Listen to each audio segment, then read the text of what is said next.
Hello and welcome to today's edition of Top Rated Recruiter Spotlight. My name's Adam Conrad. I'm the founder and CXO of Great Recruiters. We are all things reviews, reputation management, brand promotion, and the best friends of recruiters out there.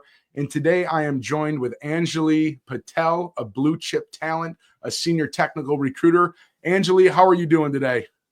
I'm doing fantastic. How are you doing? I'm doing outstanding. This is my favorite thing to do. I love talking to recruiters in the marketplace. And more importantly, I love talking to recruiters that candidates love talking to. And that is obvious. They love talking to you because you have amassed 238 reviews, 4.7 stars, 97% highly recommended. Reading your reviews, people love talking to you. They love working with you. And I just wanted to congratulate you on being named top rated recruiter for last quarter. Thank you so much. I Yeah, appreciate it. it's my pleasure. And I love to understand, this is my favorite question to ask because most people don't grow up thinking they're going to be a recruiter. And so I'd love to hear your story of how you got into the recruitment industry. Well, it goes a long time back. It was not my first choice. I'll be honest with you. I wanted to become a programmer. But then when I graduated out of college, there was like ton of influx into IT. And I just wanted to understand how can I do something different, which is related to IT, but not into core IT. Yeah, And that is how an opportunity fell into my lap to become a recruiter. So that is how I got into recruiting in 2008. outstanding. And how long have you been in the recruitment industry for? About 13 to 14 years now. Okay. So you are not new to recruiting. You are not new to technical recruiting. And I have to imagine having that background in software, how has that like helped you as a recruiter and connecting with talent out there and being able to talk the talk? Because I know there's a lot of IT recruiters that can't. Absolutely. So it's an excellent question. I'm going to give you an example to begin with. Just a very simple basic example.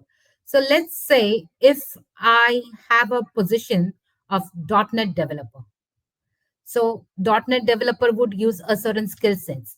But if you see a SharePoint developer, even half of the skill sets are used by a SharePoint developer, but a SharePoint developer is not a .NET developer. Those are very different things. So Right. my knowledge in IT helps me understand this, and I'm able to differentiate that a .NET developer is different from a SharePoint developer. They are like they look similar, but they are definitely not. So I hope I, it helps. yeah, no, that's great. And what do you specialize in as far as from a recruitment perspective? What are the specialties that you focus on? So I mainly work into core IT.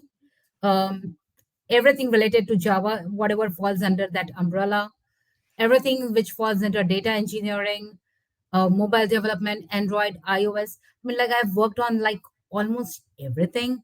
Salesforce, SAP, SAP. I've worked on almost everything. So, but I would say core IT is my strength. Gotcha. And what do you attribute to your success? You've had a long recruitment career. You've been through ups and downs in the industry. You're in the Metro Detroit area. I'm in the Metro Detroit area. There's a lot that's gone with automotive, and so much is tied. But you've sustained all of that. What do you attribute to your long term success in your recruitment career? Oh, there are many things, but something which comes on top of my mind is continuously upgrading yourself. Hmm. When I say continuously upgrading yourself, technology changes every 6 months.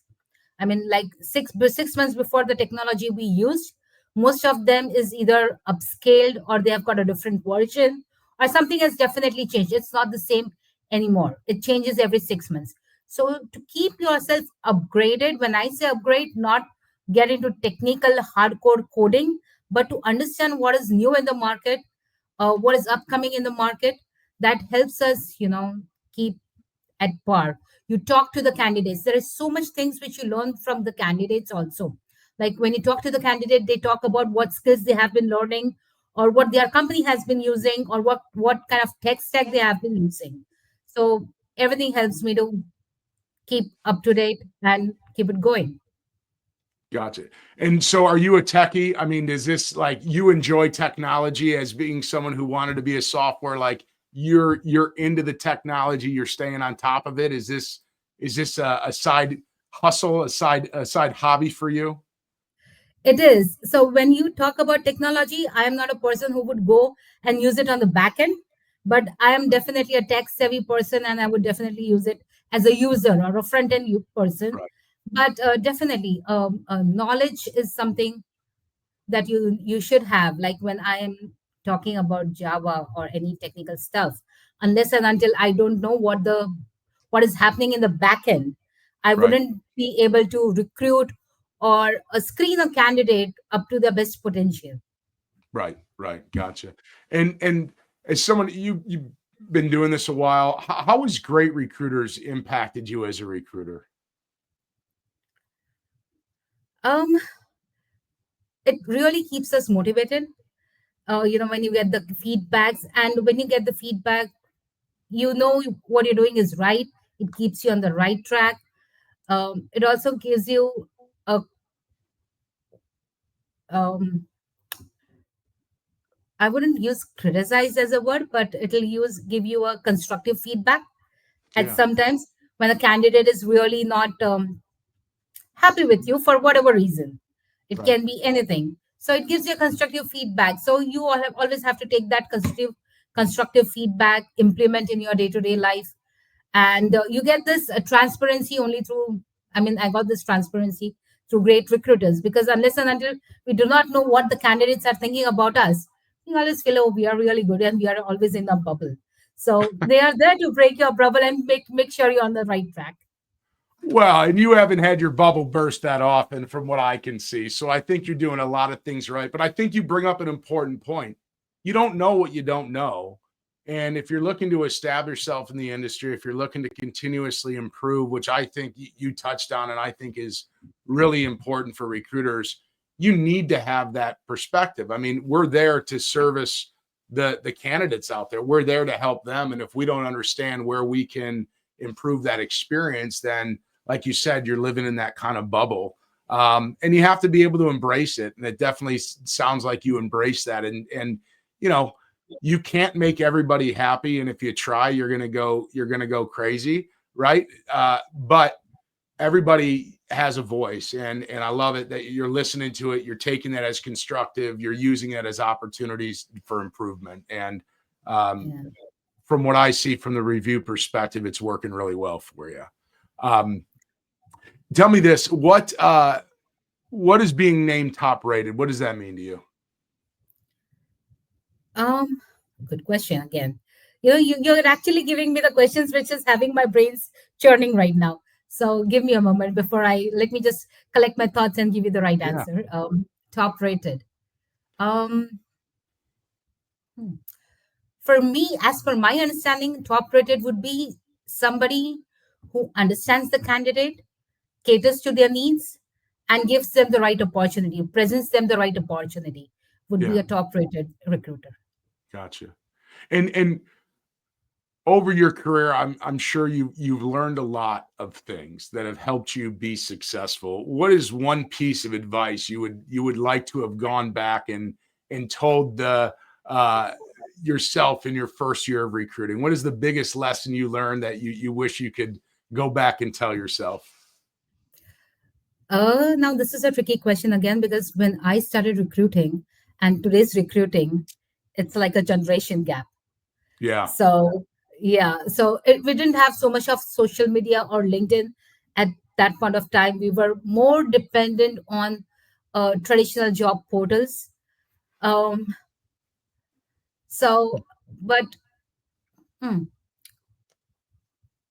I'm not sure what advice I would have given my to myself, because it was such a premature and learning stage for me. yeah, And me being an open minded, I always welcome all the ideas and whatever um, suggestions that I get from the people. But yeah, I wish I could have taken more courses at that point of time. even at that point of time, they were like really expensive. Right now, Yeah. we have like many platforms. We have got LinkedIn Learning, we have got Udemy, and Yeah. other platforms to learn. But at that point of time, we didn't have that much of social media or even Google also. Like everything the way we Google right now and we get answers at immediately, we didn't have that facility. So Right.